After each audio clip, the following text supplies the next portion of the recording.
Aku heran sama orang Indonesia deh, kenapa sih kalau jalan-jalan ke negeri orang ada aja gebrakannya? Wat Pak Nampasi Carun merupakan salah satu kuil Buddha ikonik di Bangkok, yang dikenal Sepertinya bukan di sana saja, turis-turis asal Indonesia ini banyak pengacau. Seorang wanita dijuluki Wali Semangka. Dia bisa menyembuhkan berbagai penyakit. Dia cukup meludahi ke air mineral yang dibawa warga.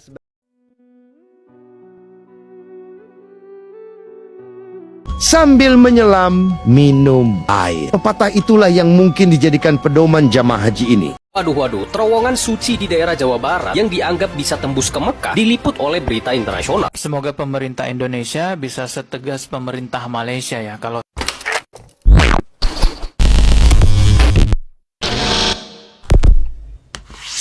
Hai, halo geng. Assalamualaikum warahmatullahi wabarakatuh. Berjumpa kembali dengan saya Zainal Satori. Sebelum video ini saya mulai, gimana kabarnya kalian semua? Semoga semua yang menonton video ini baik-baik saja, dimurahkan rezekinya, selalu berpikiran yang positif dan dijauhkan dari mara bahaya oleh Tuhan Yang Maha Esa. Awal-awalnya saya tak percaya Indonesia negara umat beragama Islam. Mayoritas orang Indonesia beragama Islam sangat kental. Tapi kenapa setiap ada kekicauan-kekicauan di luar negara, bukan hanya di Indonesia, di Malaysia, di Brunei, bahkan ini di Bangkok, membuat kericuhan-kericuhan soal agama. Apakah orang Indonesia ini memegang agama Islam tapi tak beradab? Kita tengok dulu video-video ini, geng. Aku heran sama orang Indonesia deh, kenapa sih kalau jalan-jalan ke negeri orang ada aja gebrakannya?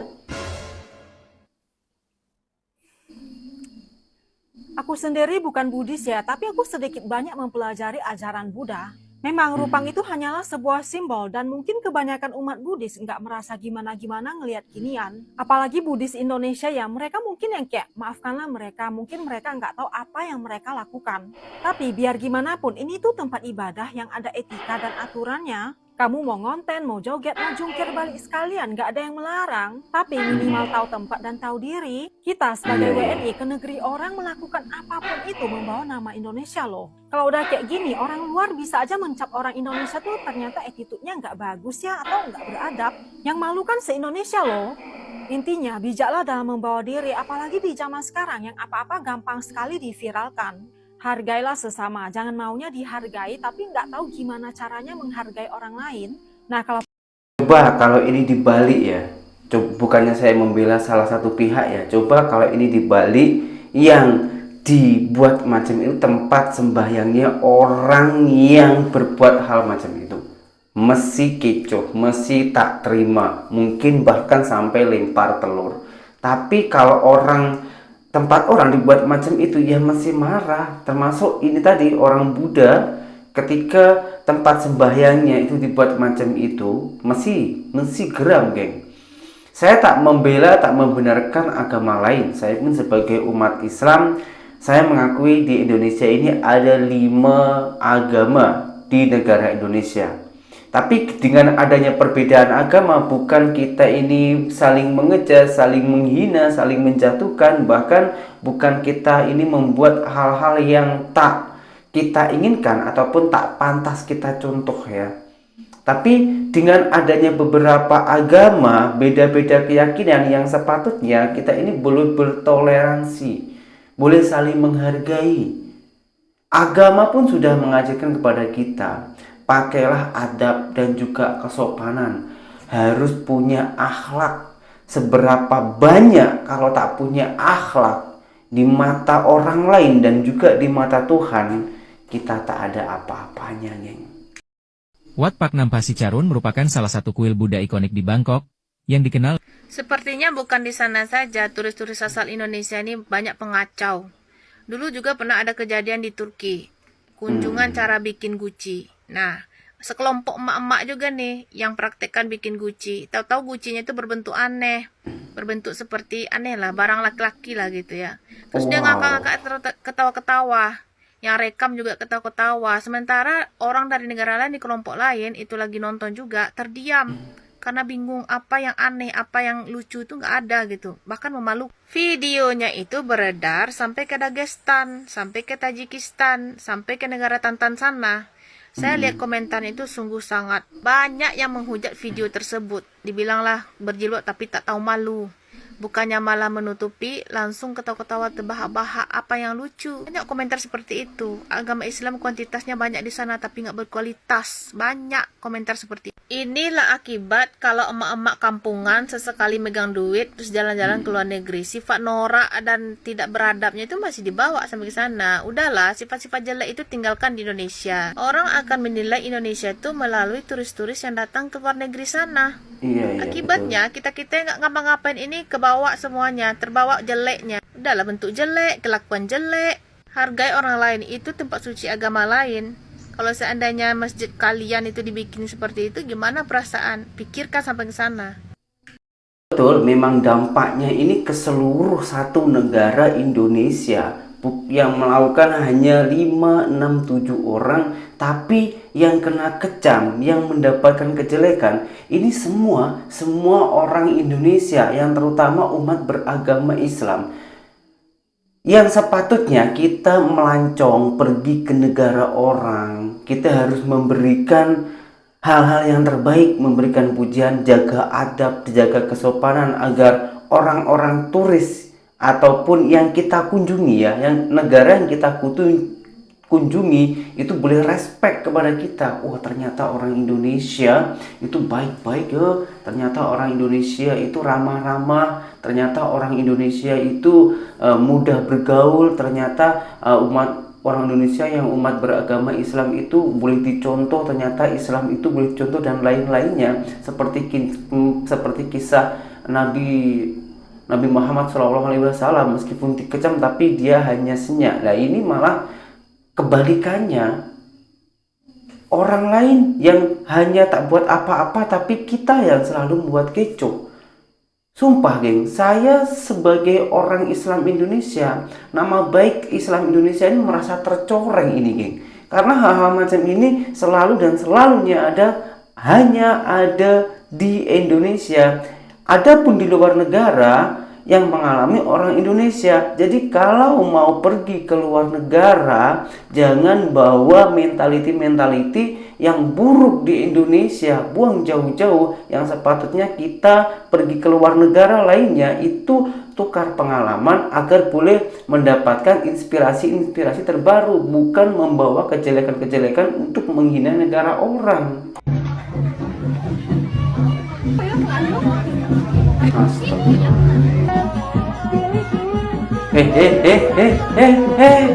Mau banget sih nyerahin diri sama orang yang kita nggak pernah tahu kredibilitasnya dalam ilmu. Kayak percuma dia sekolah 7 tahun atau lebih. Jas putihnya buang aja kali. Udah nggak bisa berkomentar apa-apa.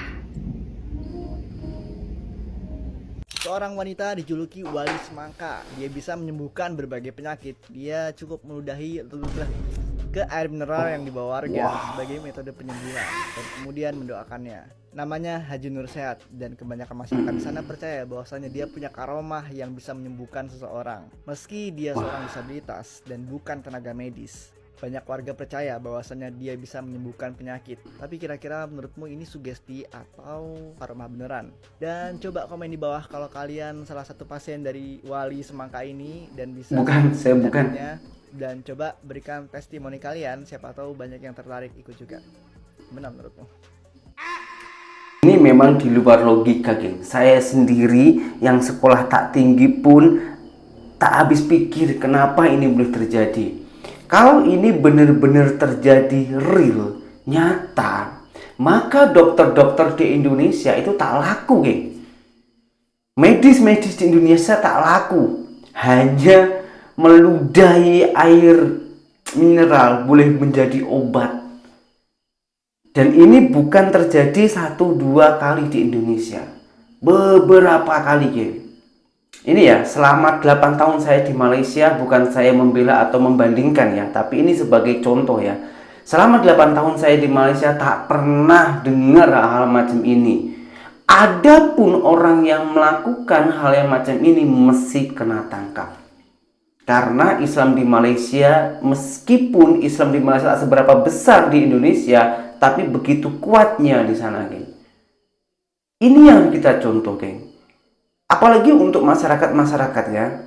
Kita bodoh boleh, tapi jangan sampai dibodohi. Miskin boleh, tapi bodoh jangan. Kita mencari ilmu, sekolah bertahun-tahun, mengeluarkan biaya, kerja mati-matian untuk menyekolahkan anak-anak kita. Tapi kalau endingnya percaya dengan hal-hal yang macam ini di luar logika, macam mana anak cucu kita dan macam mana dengan negara kita ini ya, yang semakin lama bukan semakin maju tapi semakin hancur karena adanya percaya budaya-budaya yang gaib, yang tak masuk akal.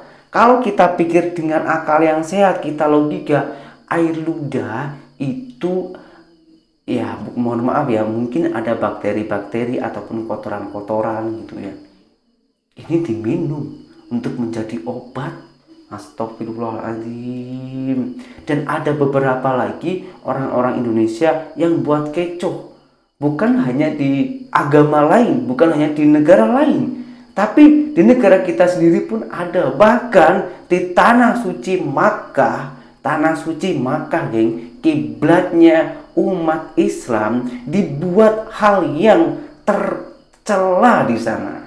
Sambil menyelam, minum air. Pepatah itulah yang mungkin dijadikan pedoman jamaah haji ini. Bukannya membawa banyak pakaian atau perlengkapan haji, 2 jamaah haji ini malah mengisi koper besarnya penuh dengan rokok sampai sekarung. Alhasil, mereka ditahan imigrasi Saudi dan kopernya juga disita. Beruntung petugas haji Indonesia membantunya. Mereka pun akhirnya dilepaskan imigrasi dan semua rokok yang dibawa akhirnya disita. Di tanah suci harga rokok memang mahal. Jika di Indonesia hanya 20.000, maka di sana bisa mencapai 100.000. Kalikan saja untungnya. Jika bawa 1.000 bungkus lalu dijual di sana, kan lumayan. Bisa buat beli sawah sepulang haji. Bagikan informasi ini agar jamaah haji tahu. Saya doakan Anda segera diundang untuk berhaji di tanah suci. Amin ya robbal Saya ingin alamin. bertanya kepada orang-orang yang pergi sana, yang melakukan hal-hal macam itu. Sebenarnya tujuannya ke sana itu apa? Tujuannya ke tanah suci. Kita menunaikan haji itu memang salah satu kewajiban umat beragama Islam bagi yang mampu. Dan sebelum kita pergi ke sana, kita harus mempunyai niat dan juga tekad yang kuat agar tak memikirkan harta, mensucikan hati, agar ibadah haji kita boleh menjadi ibadah haji yang mabrur. Tapi kalau masih memikirkan duniawi, masih memikirkan keuntungan, masih memikirkan bisnis, buat apa pergi ke sana? Sudah jelas-jelas rokok itu makruh. Jika ditinggalkan mendapatkan pahala, tapi malah dijual di tanah suci demi mendapatkan keuntungan. Astagfirullahaladzim, naudzubillah min dzalik, geng. Ini sungguh-sungguh sangat memalukan, geng. Kalau kita masih memikirkan bisnis, tak payah pergi ke tanah haji lah, buat malu agama. Pergi aja ke negara lain ataupun ke tempat pembisnis macam itu. Jangan pergi ke sana. Ini seakan-akan hanya mencari gelar haji, tapi sebetulnya di sana mencari keuntungan. Miris, geng, memang miris. Siapa yang terima dengan hal macam ini? Kalau saya sebagai keluarganya, hati rasa saya ini mesti tersayat-sayat, geng. Dan itu disebarkan di media sosial di mana-mana.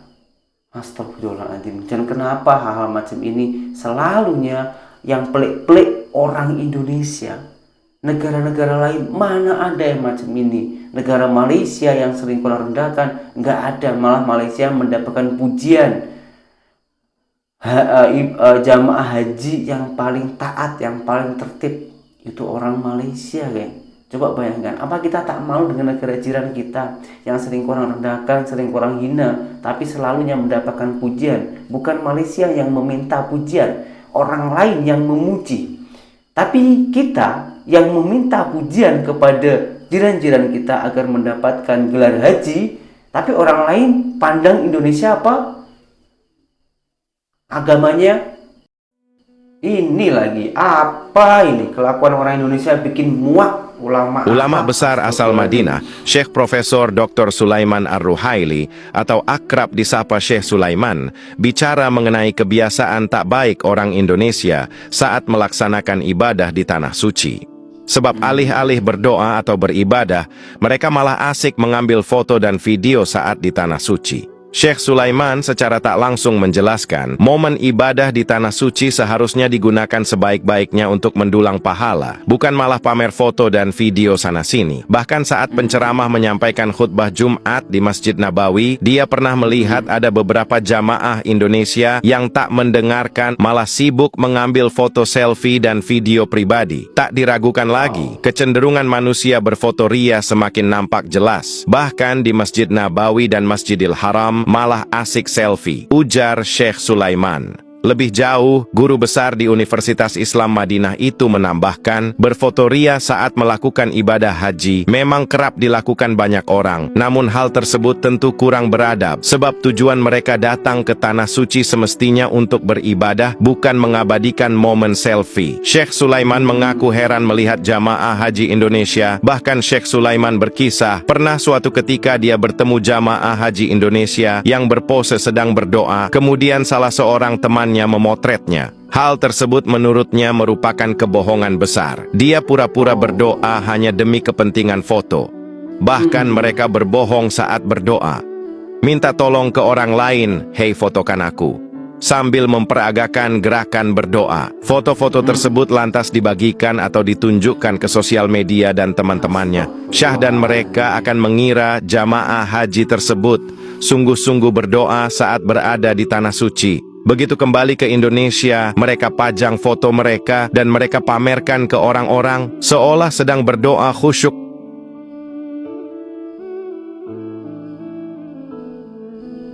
Larangan bersuah foto berlaku di Masjidil Haram Mekah dan Masjid Nabawi Madinah. Larangan ini secara resmi dikeluarkan oleh Kementerian Luar Negeri Arab Saudi sejak 12 November 2017. Pemerintah Arab Saudi menilai larangan selfie tersebut akan menghindarkan berbagai gangguan bagi jamaah yang ingin beribadah dengan khusyuk. Hingga tahun 2025 ini, para askar dan petugas keamanan di kedua masjid itu tak mentolerir orang-orang yang gemar memotret dan bersuah foto. Petugas keamanan diinstruksikan untuk menyita kamera jika hal tersebut diperlukan. Demikian bunyi pernyataan itu sebagaimana dikutip dari Saudi Gazette. Lalu setujukah Anda jika bersuah foto dan video selfie saat beribadah di tanah suci diharamkan?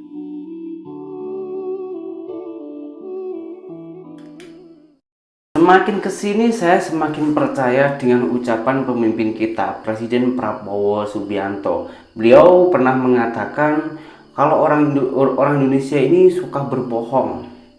Kalau nggak berbohong, tak famous katanya.